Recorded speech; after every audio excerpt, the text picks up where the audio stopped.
Aloszka. Aloszka Jesteśmy Ola, i Michał. a to jest nasz dom Krystal, czyli Krysia. W 2018 roku wyruszyliśmy razem w rejs dookoła świata. Kiedy to nagrywamy, to mamy za sobą już 6,5 roku mieszkania i życia razem na jachcie. Ale Dla mnie jest to już drugi rejs dookoła świata. Krysia jest moim domem już od 2008 roku, kiedy to zamieszkałem na niej i zacząłem pływać po morzach i oceanach świata. W drodze z Indonezji na Filipiny kilka tygodni temu strzeliło mi niewyobrażalne 200 000 mil morskich stażu. i dzisiaj pogadamy właśnie o tym, jak to się stało, że Michał przepłynął te 200 000 mil? Od razu uprzedzamy. Rozmowa wyszła nam bardzo długa. Podzieliliśmy ją więc na dwie części. Dzisiaj dowiesz się o moich początkach na wodzie, jak wyglądało kupowanie Krysi i początki na niej. Opowiem też o pierwszym rejsie dookoła świata. Zaparz herbatkę, otwórz chipsy. Zapraszamy do oglądania. Home is with you wherever that may be.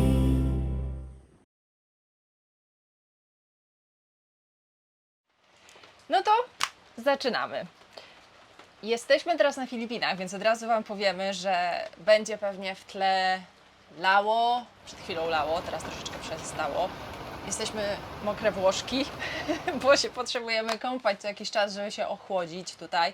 Bo jesteśmy w porze monsunu, leje i jest strasznie, strasznie gorąco. Tak, jest pora deszczowa. Nie przyjeżdżajcie na Filipiny w porze deszczowej. No chyba, że uwielbiacie gorąco. To nie nasze klimaty. Ale właśnie płynąc tutaj na Filipiny z Indonezji, Michałowi strzeliło owe 200 000 mil morskich, czyli 370 000 kilometrów. No dobra, ale jakoś to zwizualizujmy. Jakoś do czegoś to Zwizualizujmy. porównajmy, bo to tak nie wiadomo właściwie co to, No, jak liczba- to wyobrazić sobie. Liczba jest kosmiczna, w sumie jest niewyobrażalna i można to przyrównać do 9-krotnego okrążenia Ziemi po równiku albo na Księżyc jest 384 000 kilometrów, czyli do Księżyca brakuje mi jeszcze 14 000 kilometrów. I jak wszystko pójdzie zgodnie z planem, to na Księżyc dolecimy na koniec przyszłego roku. To co, zaczynamy? Jak to się wszystko zaczęło? U mnie pływanie zaczęło się w pradawnych czasach, miałem, nie wiem, 5-6 lat i wszystko zaczęło się od pływania rodzinnego.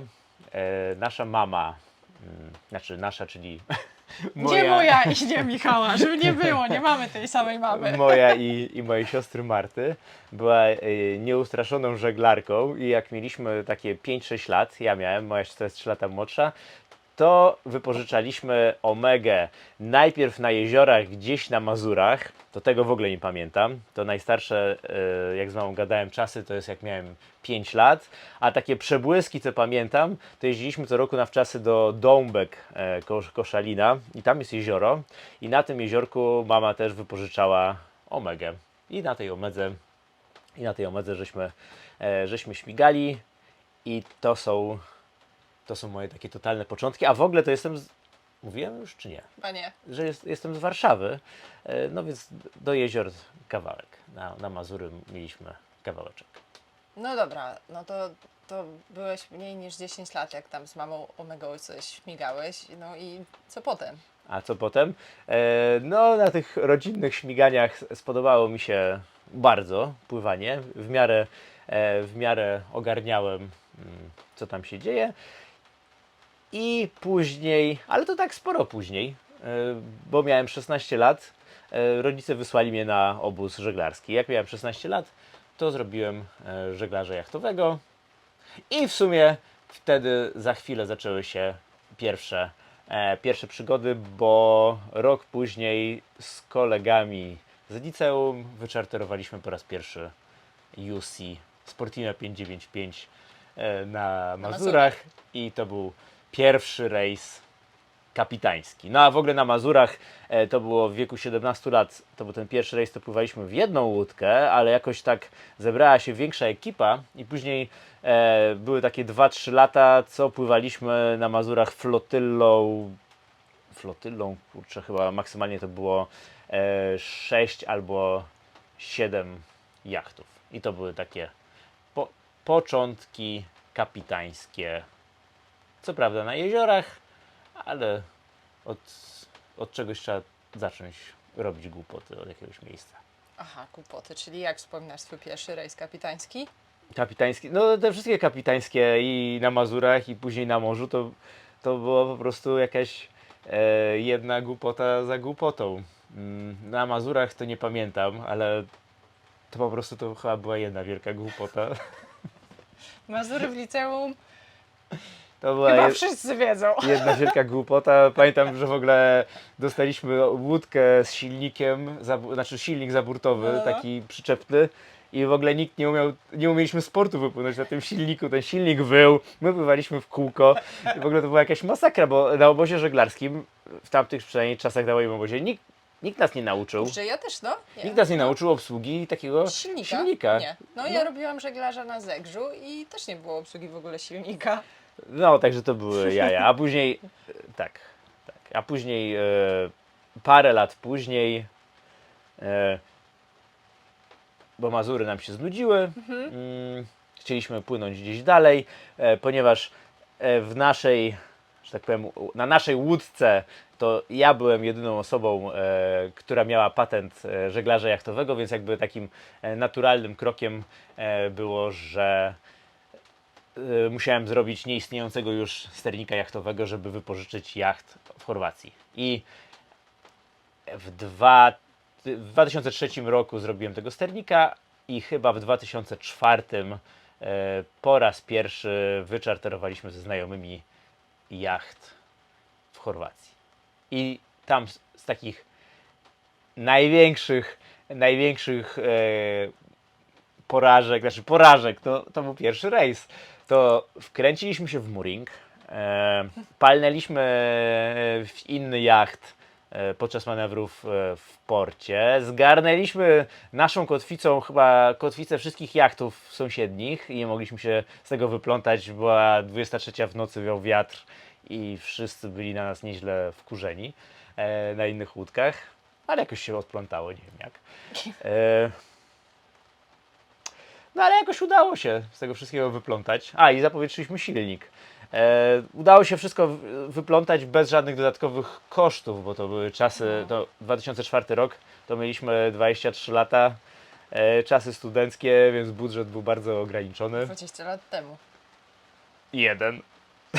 A, nie, 2004, tak, 20. 24 mamy. 20 lat temu. No, budżet ograniczony, udało się jakoś to ogarnąć bez żadnych Czyli tak większych naprawdę teraz kosztów. też jest 20-lecie twojego wejścia na morze. 20-lecie. No okej, to ten kurs w 2003 to tam No jakieś dobra. musiałem mieć godziny wypływane, coś tam. Ale po Bałtyku kiedyś pływałeś? No, godziny, A, kurs, na kurs sternika. był w Gdyni i żeby zrobić wtedy sternika jachtowego, wymogi były takie same jak teraz na sternika morskiego. Trzeba było mieć 200 godzin na morzu w 2 rejsach i tam jakimiś małymi łódkami żeśmy pływali. Pamiętam te łódki, to robiłem w Akademia Nautica, cały czas łódka była zepsuta na rejs, pływaliśmy jakimiś małymi takie rejsy na heli z powrotem. W końcu łódkę zreperowali i najdalej co udało się dopłynąć to z Gdyni do Władka i we Władku była następna awaria i z Władka zawróciliśmy, ale okazało się, że nam zaliczyli. Że 200 godzin jakoś przepłynęliśmy, A, okej, no czy dobra. tam 150. No to jesteśmy 20 lat temu. Chorwacja. Twoje pierwsze rejsy, czarterujecie jachty. No i czy już wtedy pomyślałeś o kupnie? Bo jak to w ogóle się... No bo Nie. Krysię kupiłeś 4 lata później, no to Tak, kiedy zacząłeś o tym myśleć? Krysię kupiłem w 2008 roku. W 2004 roku można powiedzieć, że wpadłem jak śliwka w kompot, jeśli chodzi o pływanie na morzu. Po tej Chorwacji. Po tej Chorwacji. Mimo że było właśnie czasami nerwowo, nie wszystko ogarniałem, to jednak wszystkim się spodobało, mi też. I rok później, w następnych latach była Hiszpania, była Grecja i w 2011 2006 albo 2007 roku zrobiliśmy z kolegą komercyjną Chorwację. To znaczy, to Pierwszy był twój pierwszy sezon komercyjny rejs. komercyjny, tych rejsów było chyba 8 tygodniowych rejsów w Chorwacji zrobiliśmy. To było tak właśnie na próbę, czy ten biznes, czy to w ogóle te rejsy umiemy sprzedawać i tak dalej. Jakoś tamte czasy były takie, że sprzedawało się po prostu wszystko, co zostało wrzucone do internetu. Okazało się to ogromnym sukcesem. Sprzedaliśmy wszystkie miejsca i tak naprawdę od razu po tym sezonie 2007, kurczę, nie jestem pewien, czy to był 7 czy 6, ale mniejsza o większość. Od razu po tamtym sezonie zacząłem szukać jachtu i jeździłem po całej Europie. Myślę, że tak z kilkanaście, może 20 parę jachtów obejrzałem w Hiszpanii, i w Grecji. Już miałem nawet na Majorce, pamiętam, jeden jacht, zaliczka była wpłacona, ale się z niego wycofałem.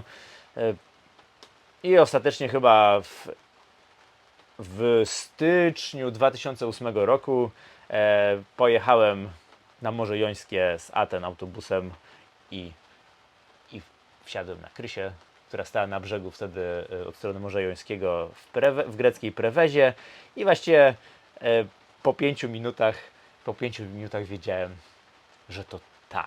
A jak to jest? W sensie, jak to jest? Skąd wiedziałeś? No jakoś inne jachty, no wiadomo, jest jakiś budżet.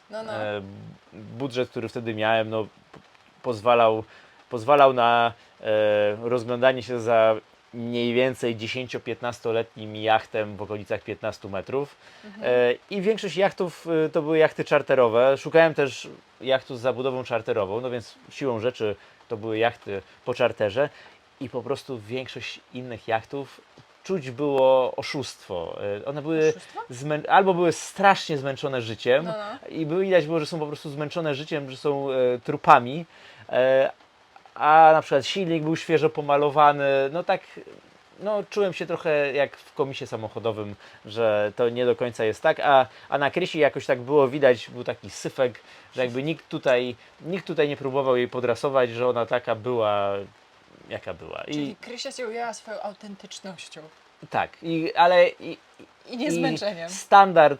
Standard na Krysi zdecydowanie jakby najmniej była z tych wszystkich jachtów zmęczona życiem. Także tak, w styczniu już 2008 wiedziałem, że to ta, ale powiem Wam, że kupno używanego jachtu, nawet jak już podejmiecie decyzję, że to jest ten jacht, to wcale nie jest taka prosta sprawa, bo to był w styczniu, podjąłem decyzję, że to jest ten jacht, a ostatecznie Krysia została kupiona, podpisana umowa w czerwcu. Do czerwca trwało jakieś przerzucanie się jakimiś papierkami i negocjowanie ceny, negocjowanie umowy. No i wreszcie w czerwcu 2008 roku stałem się szczęśliwym armatorem.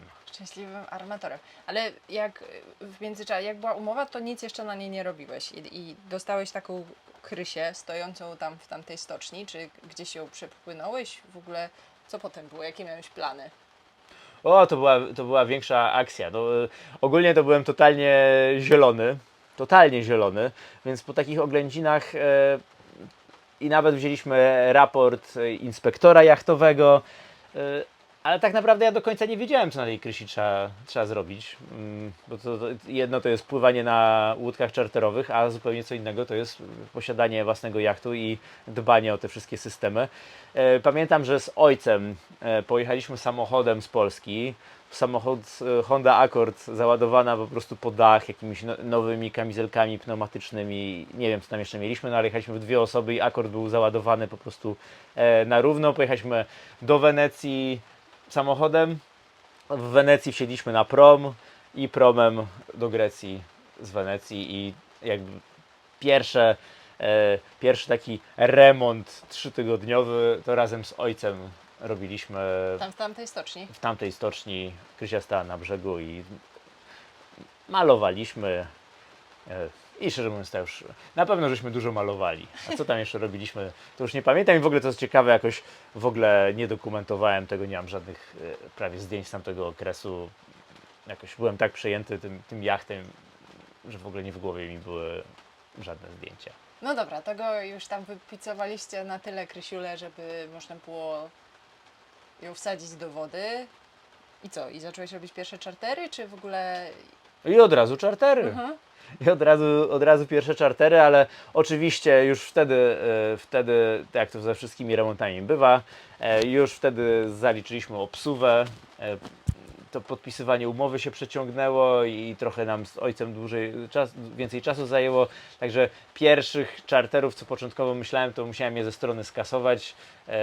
Przepłynąłem ze znajomymi z Grecji na Maltę i potem do Włoch. I z Włoch przez Korsykę do Francji był pierwszy komercyjny rejs Krysi. Ogólnie nie miałem jakichś ogromnych planów na początku, jeśli chodzi o żeglugę. To miało być Morze Śródziemne i maksymalnie Kanary. I tak naprawdę chciałem robić czartery na Kanarach i na Morzu Śródziemnym. Pierwszy sezon 2008 miałem dopłynąć z różnymi załogami na Kanary. Oczywiście na jachcie wszystko się psuło. To taki był nerwowy sezon, ale udało się zgodnie z planem wszystko zrealizować i na tych Kanarach wylądowałem tam w październiku jakoś, czy w listopadzie dopłynęliśmy szczęśliwie. No dobra, to kiedy pierwszy raz pomyślałeś o tym, żeby jednak przepłynąć ocean i gdzieś dalej się udać? Kolejne 2 lata zimowałem na Kanarach, a pływałem w lecie na Morzu Śródziemnym, natomiast jesień na Kanarach. I jesień to jest taki czas, kiedy jachty z Kanarów startują na Karaiby. I tych jachtów tam widziałem mnóstwo, tylko ja zwykle się mnie pytali, czy płyniesz na Karaiby, bla bla bla bla. Ja zawsze mówiłem nie, ja tu wracam na Śródziemne. No i oczywiście zakiełkowała mi w głowie taka myśl, że fajnie by było, te Karaiby to brzmiały jak coś takiego, taka magia, takie, no taki, Ląd taka nieznany, jakaś kraina czarów za wielką wodą, w ogóle ciężko mi Aha. było to sobie wyobrazić. No ale jakby tak czułem, że ani ja nie byłem na to gotowy, ani jacht nie był na to gotowy i dopiero po 2 latach ogarnąłem Krysię na tyle, ogarnąłem. Wiedziałem, co jest na Krysi do zrobienia po 2 latach pływania, takich grubszych rzeczy dopiero i zdecydowałem się na większy remont w Polsce. Także tak wymyśliłem, że płynę na Karaiby koniec 2011 roku, ale najpierw w 2010 roku popłynąłem do Polski i Krysia od września do maja 2011 przeszła duży remont w Gdańsku, w Górkach Zachodnich dokładnie. I robiłeś wszystko sam, czy coś zleciłeś? Bo znając Ciebie, to pewnie grzebałeś sam. Nie robiłem samemu, to jeszcze było za wcześnie. Za wcześnie, po 2 latach pływania moja wiedza ograniczała się do tego, że byłem w stanie wskazać problemy, natomiast nie umiałem ich jeszcze samodzielnie rozwiązać, nie miałem narzędzi i nie miałem wiedzy. Więc podczas tego remontu ja osobiście wymieniłem całą instalację elektryczną, to z takich dużych robót, to naprawdę była gruba robota, wyrzuciłem wszystkie kable i wszystko położyłem od nowa, natomiast plus tam jakieś dużo takich mniejszych rzeczy w stylu pomalowanie bakist i tak dalej, ale to takie powiedzmy drobniejsze, ale grube roboty to zleciłem lokalnej firmie i zawodowi szkutnicy to zrobili. I ile trwał remont? Remont trwał chyba wystartowali od października do maja, od października 2010 do maja 2011. I wtedy, rozumiem, z górek ruszyłeś. I z górek korzystając z tego, że po raz pierwszy byłem tak daleko na północy jak Polska, no to już żeby nie uciekać z powrotem na południe, parę miesięcy pływaliśmy po Norwegii, były Szetlandy, Islandia, Wyspy Owcze I czekaj, to był 2011. 2011, dobra. Mhm. i z tej północy jakoś po wakacjach spłynąłem na dół do Portugalii i na Wyspy Kanaryjskie w listopadzie i w grudniu 2011 z ekipą wystartowaliśmy na wielką wodę. I pamiętam, że byłem wtedy przerażony. Zresztą za każdym razem, jak wypływałem gdzieś dalej niż wcześniej, to byłem zdrowo przerażony. Pamiętam w pierwszym sezonie przeskok z Francji na Minorkę, to jest bodajże 200 mil, to mi się wydawało, że w ogóle, o Boże, zginiemy tam. Byłem przerażony. Potem byłem przerażony, jak płynęliśmy z Europy na Kanary, a potem byłem przerażony, jak płynęliśmy na Karaiby. Znaczy ciągle byłem przerażony.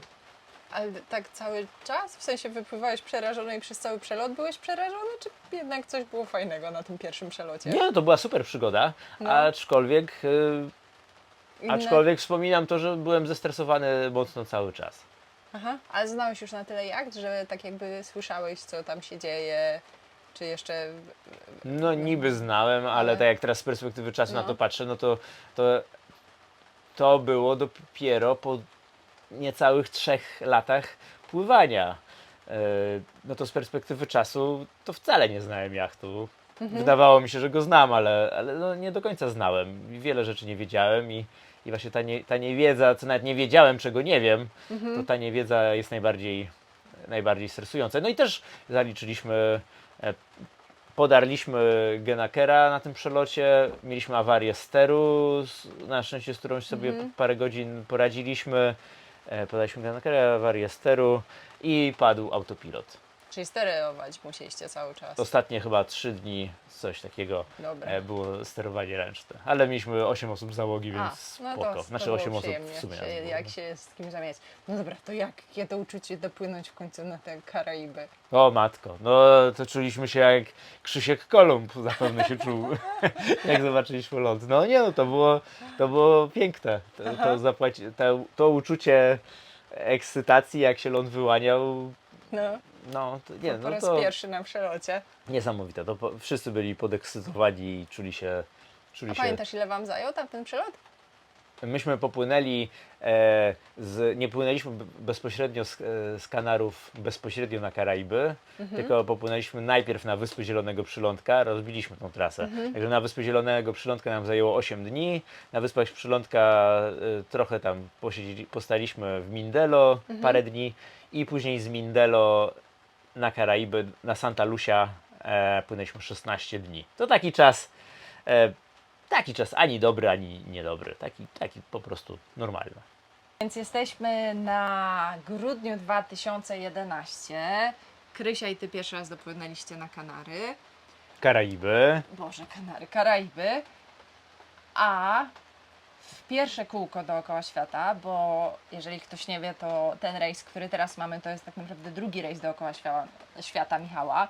Pierwszy był w latach 2013-16. No właśnie, 2011 koniec, a 13. Co się działo pomiędzy? Czyli to się działo pomiędzy. Pływaliśmy. To, co cały czas się dzieje. No, zaczął Sylwester. Na Sylwestra byliśmy na Santa Lucia. No i zaczął się 2012. I przez najbliższe miesiące trochę pływaliśmy po małych Antylach, czyli wysepki pomiędzy Saint Martin a Grenadą. Mnóstwo takich małych wysepek, krajów, fajna sprawa. I później z Saint Martin przepłynęliśmy na duże Antyle. Była Dominikana, Kuba. Z Kuby przepłynęliśmy do Stanów i później przez Bahamy i Bermudy i Azory. W 2012 roku wróciłem do Europy. Jeszcze pamiętam, że do Europy, do Polski wróciłem, bo było trochę reklamacji po remoncie. Przypłynąłem do Górek Zachodnich okej. z reklamacjami i firma, która robiła remont, to robili jakieś tam poprawki, no i fajnie się ze wszystkiego się wywiązali. Czyli nie było jakiegoś większego remontu oprócz tych poprawek? Nie. To te fuck-upy małe oni poprawili i można było pływać dalej. No dobra, czyli 2013, czyli masz już 5 lat swój jacht. Ile miałeś, pamiętasz? Ile wtedy już miałeś mil na przepłyniętych? Bo w rejs dookoła świata, w ogóle powiem może, kiedy wymyśliłem ten rejs dookoła świata, no, w sumie. ten 3-letni rejs dookoła świata pierwszy, wymyśliłem właściwie, jak udało się nie zginąć na Atlantyku w drodze na Karaiby, to właściwie jak już tylko dopłynęliśmy na Karaiby, to już mi w głowie zakiełkowała myśl, że... Ale ktoś Ci powiedział, czy coś? Nie, jakoś to sam Samo. myśliłem, samo przyszło. No, że skoro udało się przepłynąć Atlantyk, no to pewnie uda się przepłynąć też inne oceany. No i wtedy zakiełkowała w mojej głowie myśl o rejsie dookoła świata i właściwie od początku 2012 zacząłem dość intensywnie rozkminiać trasę. I w momencie startu dookoła świata w 2013 roku miałem na liczniku 63 000 mil. Dobra, Łącznie na Krysi i tam z tych rejsów przedkrysiowych. dobra, to tu się na chwilę zatrzymajmy. O!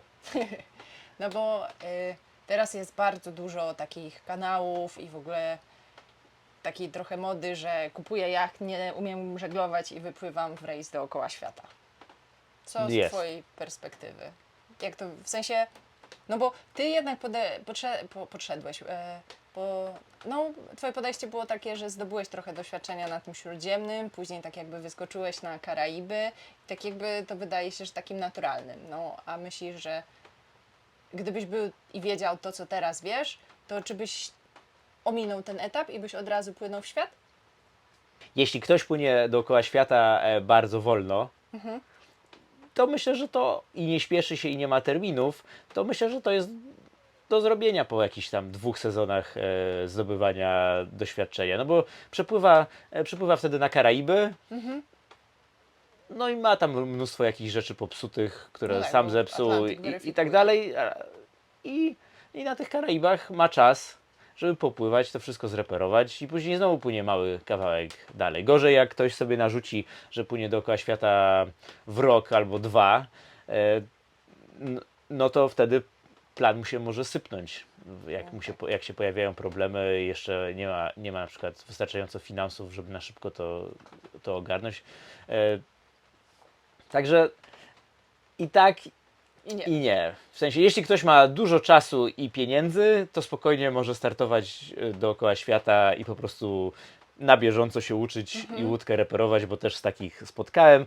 Jeśli natomiast ktoś ma ograniczony budżet i jeszcze ograniczony czas, to jednak bym zalecał, żeby się trochę przygotował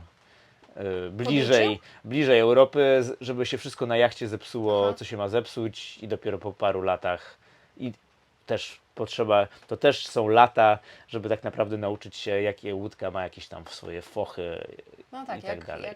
no tak, nauczyć się jej po prostu. No, No dobra. To Ty po 5 latach i mając ponad 60 000 mil przepłyniętych byłeś gotowy? nie byłem gotowy.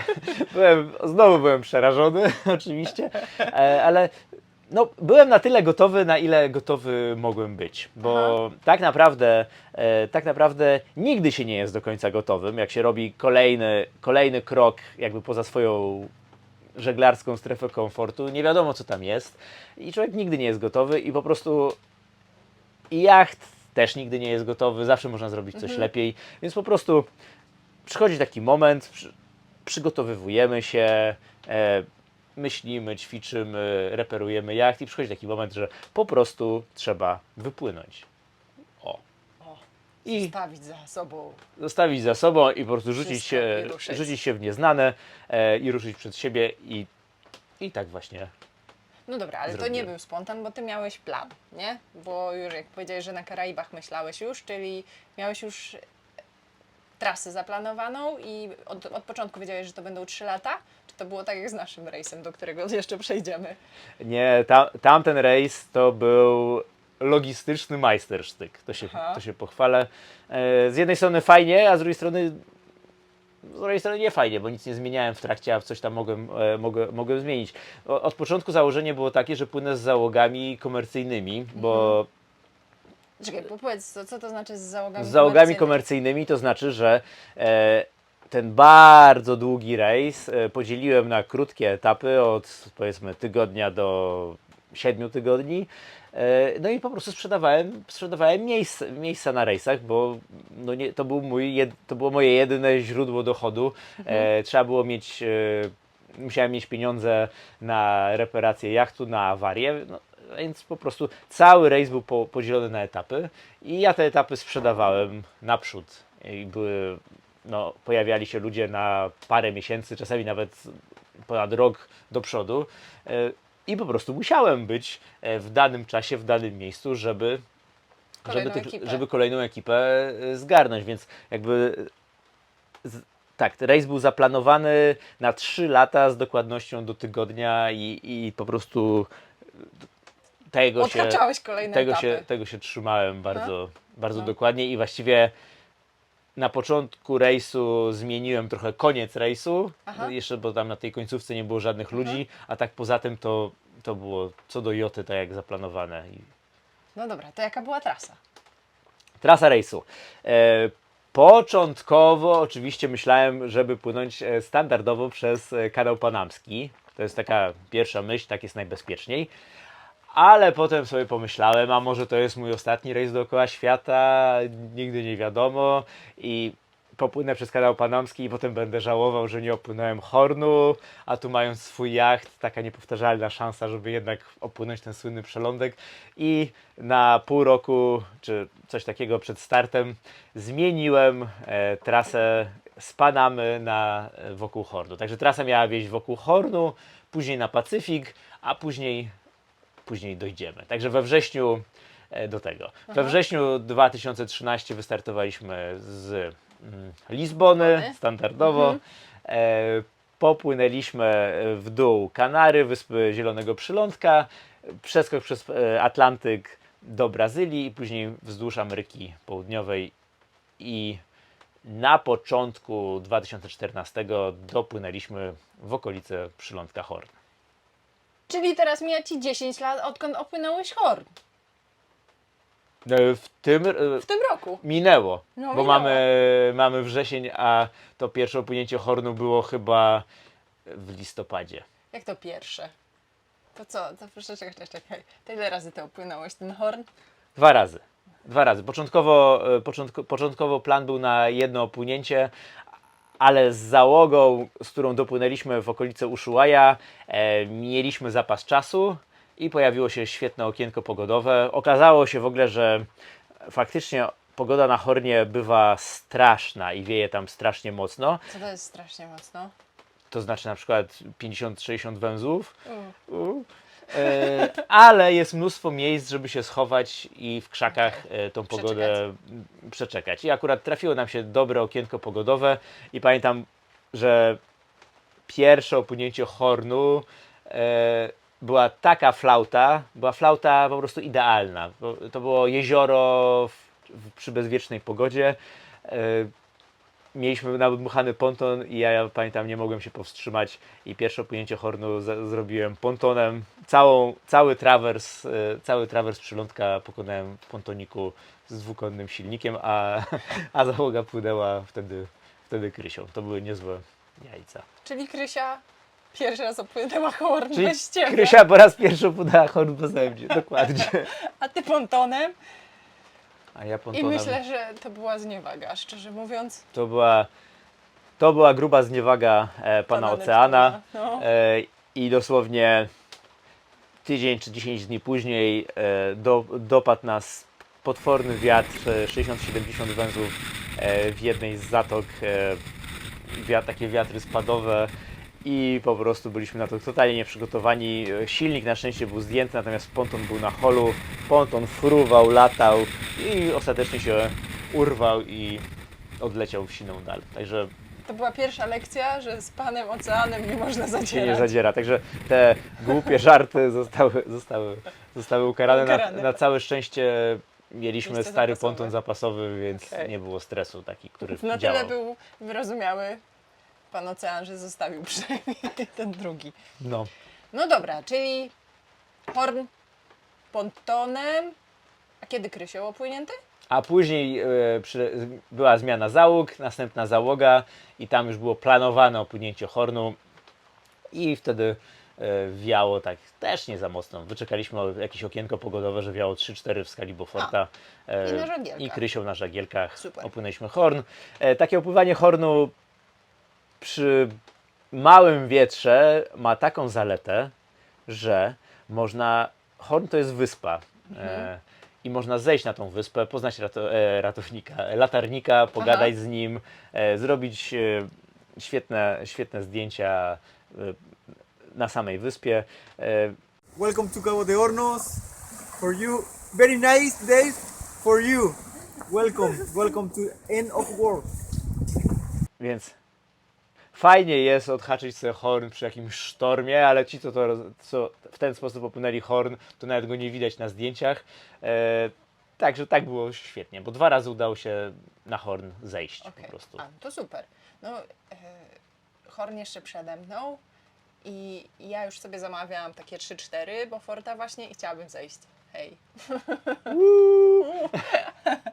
Nie chcę takiego mocnego wiatru. No dobra, ale to opłynęliście Horn i potem co, była Patagonia? I później była Patagonia. I Patagonia jest wspaniała. Jak Ci się podobało na Alasce, No. to w Patagonii będziesz też No tak, zachwycona. to I Patagonia na pewno do Patagonii Chcesz wrócić? jeszcze wrócimy razem. Tak, super.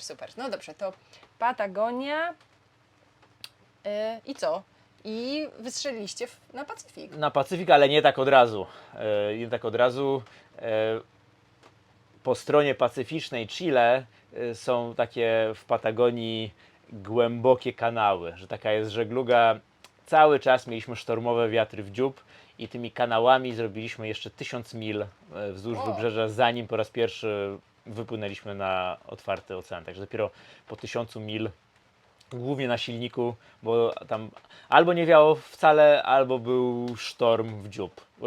Nie wiem, 70-80% czasu wiało ponad 30 węzłów w dziób, czasami nie wiało wcale i to była idealna pogoda do żeglowania. Wtedy na silniku, ile fabryka Sru. dała, stru płynęliśmy i dopiero właśnie po 1000 mil gdzieś za Puerto Montt wyskoczyliśmy w Golfo de Penas na otwarty ocean.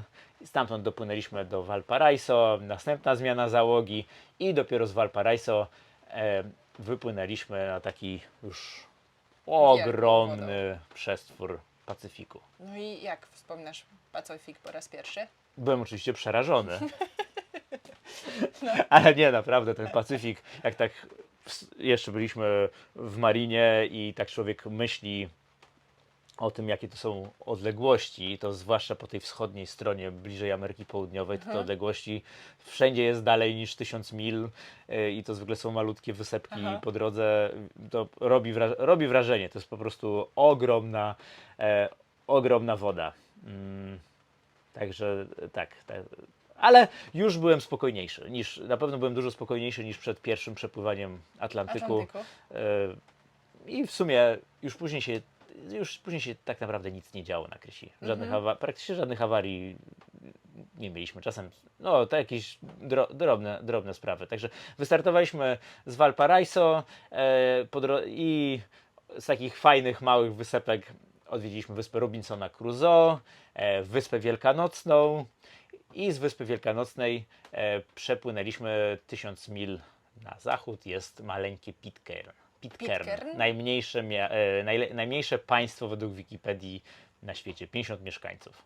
I skąd w ogóle wiedziałeś o Pitcairn? O Pitcairn? Skąd ja wiedziałem o Pitcairn? Myślę, że o Pitcairn wiedziałem z filmu Bunt na Bounty. Nie wiem, czy oglądaliście Bunt na Bounty. Było kilka wersji. Najnowsza, tam chyba z 80 któregoś, jest z Melem Gibsonem i zapomniałem tego starszego aktora. Anthony Hopkins. O właśnie. Ja z Melem Gibsonem i Antonym Hopkinsem. Niesamowita historia. Oczywiście tam fabuła dookoła pewnie zmyślona, ale to, co autentyczne jest w tym filmie, to faktycznie bunt na Bounty miał miejsce. Załoga wysadziła kapitana do szalupy, po czym zdając się sobie sprawę z powagi sytuacji, musieli się gdzieś ukryć przed karzącą ręką sprawiedliwości korony brytyjskiej i wiedzieli o maleńkiej wysepce, której jeszcze w tamtym czasie nie było na mapach. Odnaleźli tą wyspę, ponieważ mniej więcej z grubsza wiedzieli, jak jej szukać. Wynieśli cały sprzęt ze statku na brzeg, a statek spalili. I tu zróbmy krótkie cięcie, bo chciałem pochwalić się jednym gadżetem. Dobra. Cięcie. Słuchajcie, kochani, dlatego zrobiliśmy przerwę, bo zupełnie zapomniałem o moim rarytasie, który trzymam schowany w stole nawigacyjnym. Mianowicie jest to oryginalny gwóźdź z jachtu Bounty. Właśnie wyłowiony przy Pitcairn. I w ramach tej pierwszej wizyty dostałem taki gwóźdź. W sumie to nawet nie wiem, z czego on jest. Bo on nie jest stalowy. Ze złota też nie. Patrzyłeś, czy ze złota nie jest? Nie, to gwóźdź ze złota, złoto Miedzi? miękkie. Jest jakieś tutaj zielone. Chyba tak. Dlatego planując trasę rejsu wymyśliłem to Pitcairn. No jednak tutaj jest takie miejsce rozpalające wyobraźnię. Jedno to są ci buntownicy. Teraz to są cały czas żyją tam potomkowie piratów. No a drugie to jest niesamowite, jak bardzo Pitcairn jest oddalone od wszystkiego. Ponieważ Pitcairn jest położone dosłownie na środku Pacyfiku. Jest tam z Pitcairn jest 2,5 tysiąca mil w prawo jest Ameryka Południowa i ponad 2000, chyba też 2,5 tysiąca mil w lewo na zachód jest Nowa Zelandia. I oprócz tych wielkich masywów lądowych, to po drodze są tylko maleńkie wysepki. I dotrzeć na Pitcairn jest bardzo trudno, o czym się później przekonałaś. Tak. I ono tak leży nie bardzo już w Passacie, leży poza Passatem, więc pogoda bywa kapryśna, duże fale, nie ma tam, nie ma tam portu, nie ma tam lotniska. To wszystko powoduje, że dociera tam bardzo, bardzo mało osób. Jeśli ktoś nie ma swojego jachtu, to musi ponieść naprawdę ogromne koszty rzędu kilkudziesięciu tysięcy złotych, żeby tam się dostać. Pitcairn to chyba było jedno z takich stop rzeczy, które się wydarzyły na tamtym rejsie, co? No, tak. To niesamowite wspomnienia. Bo wyobraźcie sobie, że właśnie że dopływamy do Pitcairn, prognozy pogody są do bani, następne dni miało wiać takie około 30 węzłów i przy Pitcairn nie ma w ogóle żadnej zatoki. Nie ma zatoki, żeby się schronić. Cały czas jest oceaniczna fala. Wysepka ma 1,5 mili po najdłuższym, najdłuższym wzdłuż i to jest za mało, żeby totalnie osłonić. Nawet jak jest fala z północy i popłyniemy na południe, to i tak te fale z dwóch stron okrążają wyspę i myśmy 3 dni z załogą czekali po prostu na rozbujanej krysi takiej.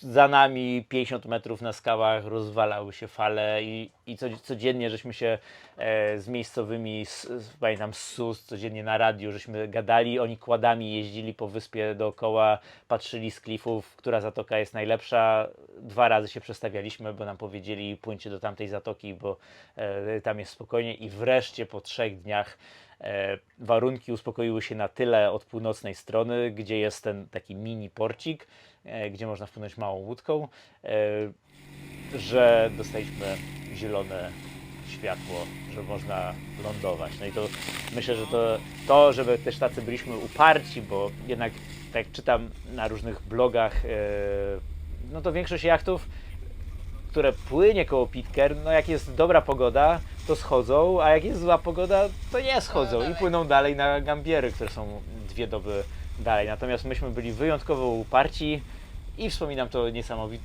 dostaliśmy niesamowicie ciepłe przyjęcie. balowaliśmy z nimi przez 2 dni i myślę, że właśnie powodem tego między innymi to może, że widzieli ten nasz upór, że tak bardzo chcieliśmy zejść i potem nam bardzo miło się odpłacili złe słowo, ale jakby ugościli nas po prostu po królewsku. To było mega. I jeszcze pamiętam takiej właśnie z Pitcairn. To było niesamowite, bo ogólnie na początku to oni nas doili z kasy. Po prostu nas doili z kasy, bo w locie jest napisane, że lądowanie jest niebezpieczne, że tam są na podejściu do tego małego porciku, załamują się fale. Myśmy wtedy się załamują. faktycznie się załamują. Myśmy wtedy mieli mały ponton z silnikiem 2 konie i ogólnie bałem się tego wszystkiego, nie chciałem, żebyśmy się wywalili, zwłaszcza, że na Wyspie Wielkanocnej jeden z załogantów zrobił fikołka w pontonie, w tamtym przyboju, bo tam też przecież jest przybój. No, tam też jest duży przybój. I bałem się tego i ustaliliśmy z nimi, że im zapłacimy za to, że oni ich łódką, 2 łódkami po nas przypłynęli, brali do jednej łódki brali 3 osoby i 3 osoby do drugiej właśnie po to, żeby móc dać gazu, jakby byłaby fala, żeby dać gazu i po prostu w ślizgu wjechać. I to kosztowało jakoś, nie wiem, $100 za łódkę, która tam, ile to trwało, może kwadrans, przepłynięcie z jachtu z Krysi do portu. Potem był obiad, na który się umówiliśmy tam drzewo chlebowca było podane, jakieś rarytasy, ale znowu jakaś kasa i to taka, pamiętam, nie mała kasa od głowy, nie wiem, $20. Potem Co chcieliśmy... wtedy było dużą ilością, bo teraz $20 od głowy za obiad to nie jest dużo. No, na Pitcairn może to nie było bardzo dużo, ale no, czuliśmy to. Tu chcieliśmy skorzystać z internetu, znowu musieliśmy coś zapłacić, mimo że miejscowi mieli internet darmowy. I wtedy pamiętam, nastąpiło takie przełamanie. Mówimy do nich, słuchajcie, my już nie mamy więcej kasy. Sorry Gregory, ale już wam nic nie zapłacimy, bo my po prostu już nie mamy więcej kasy. I w tym momencie, tak jak za dotknięciem czarodziejskiej różdżki, po prostu oni powiedzieli, tak, okej, to zapraszamy. I po prostu zaczęła się impreza, 2 dni, na wszystko na ich koszt, obiady, goszczenie się, no po prostu to było takie, no i już teraz, od tamtego momentu nas gościli jak znajomych. No To była takie śmieszna transformacja. No i zapamiętali Cię, bo potem jak wróciliśmy, po ilu latach my wróciliśmy? Na Pitcairn wróciliśmy, to było 2014, a my byliśmy w 2019 potem po 5 razem. latach to się cały czas pamiętali. Po 5 latach tak. I tak samo nas gościli i się w sumie ja tam czułam jak w domu. Tak. Naprawdę bardzo, bardzo sympatycznie. Także jeśli Sue i Pirate Paul oglądają ten film i nauczyliście się w międzyczasie po polsku, to serdecznie Was pozdrawiamy i dziękujemy za gościnę. Tak, wspominamy i będziemy wspominać to bardzo długo, bardzo dobrze i bardzo ciepło. No dobra, ale pójdźmy dalej. Pójdźmy dalej. Robi się Pacyfik. gorąco, aż mi się od tego wspominania Pitcairn zrobiło. I może dlatego też, że mamy w kabinie 32 stopnie. 32 stopnie, tak. Marzysz o wypłynięciu w dłuższy rejs? Potrzebujesz doposażyć jacht lub skonsultować trasę? Zapraszamy na konsultacje.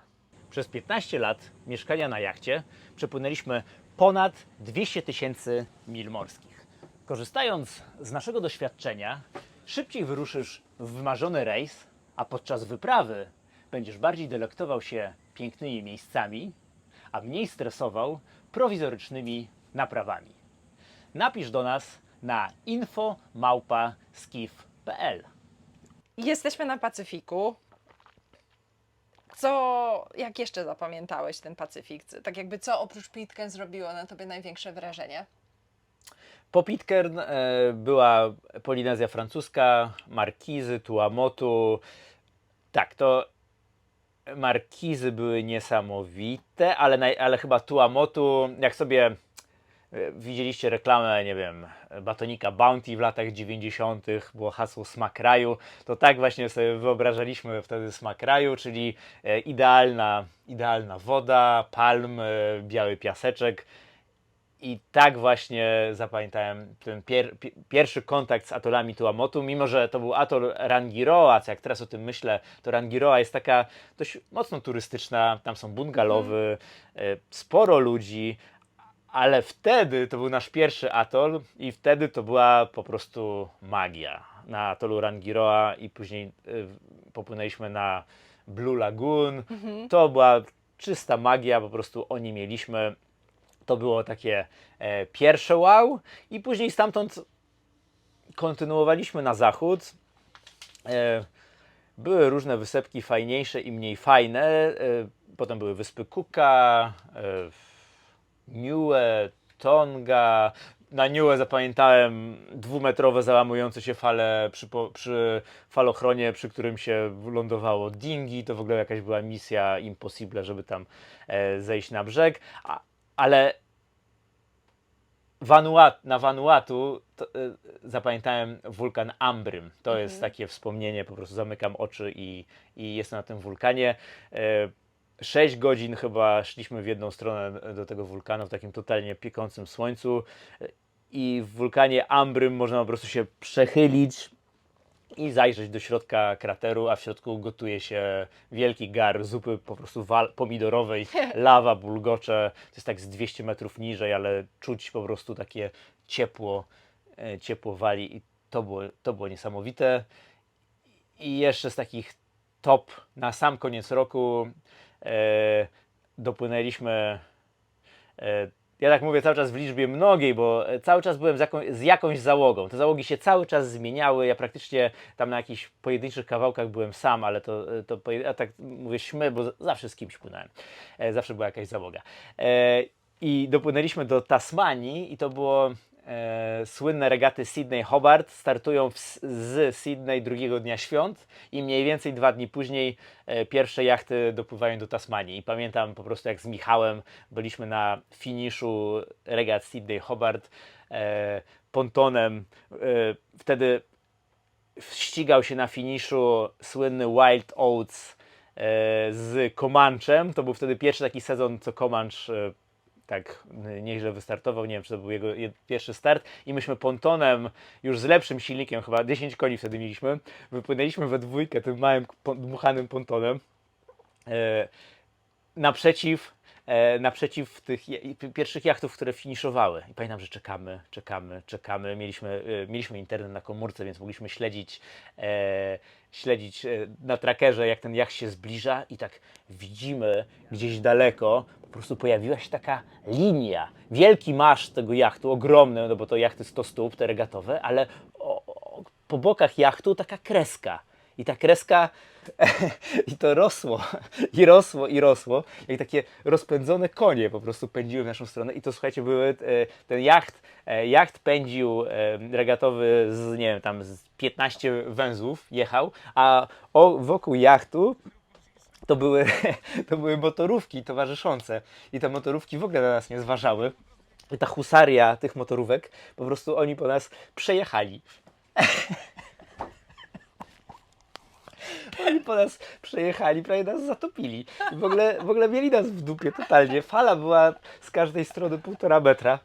Ponton cały wody i w ogóle tak naprawdę na finiszu pierwszego jachtu Wild Oats to nas z Michałem nie było, bo musieliśmy popłynąć do plaży, wylać wodę z pontonu, bo było na równi wody, po prostu na równi. No na całe szczęście dmuchane pontony, jak są wypełnione na równi wodą, to się dalej unoszą, ale po prostu to było, nie wiem, z 2 mile od finiszu i musieliśmy po prostu na najbliższą plażę się odpompować i dopiero jakoś się sprytnie ustawiliśmy, jak Comanche, drugi jacht finiszował godzinę później, czy tam pół godziny później i tam już się udało zrobić fajne fotki, podpłynąć pod sam jacht, ale po prostu nie pakowaliśmy się pod sam...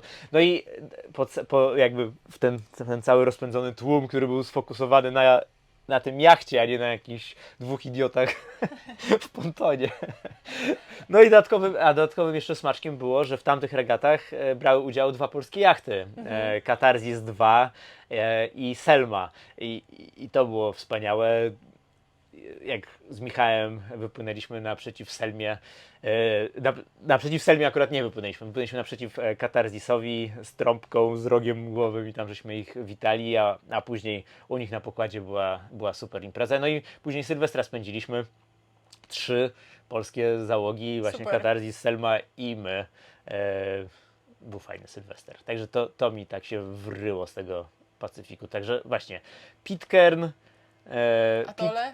Pitcairn, Atole, wulkan na Vanuatu i ten finish Sydney Hobart. Oczywiście tych miejsc wspaniałych było więcej, ale to za długo by Za opowiadać. długo było opowiadać. Wielkie dzięki, że dopłynęłaś z nami aż tutaj. Za tydzień porozmawiamy o tym, jak skończyłem pierwsze kółko na Crystal i jak to się właściwie stało, że w drugie wypłynąłem już z Olą. Jak zwykle, jeśli podobał Ci się ten odcinek, prosimy o lajka i subskrypcję. To naprawdę ma znaczenie. Będzie nam również niezmiernie miło, jeśli rozważysz dołączenie do naszej wirtualnej załogi w serwisie patronite.pl. Do zobaczenia w następnym odcinku. Aloszka! Take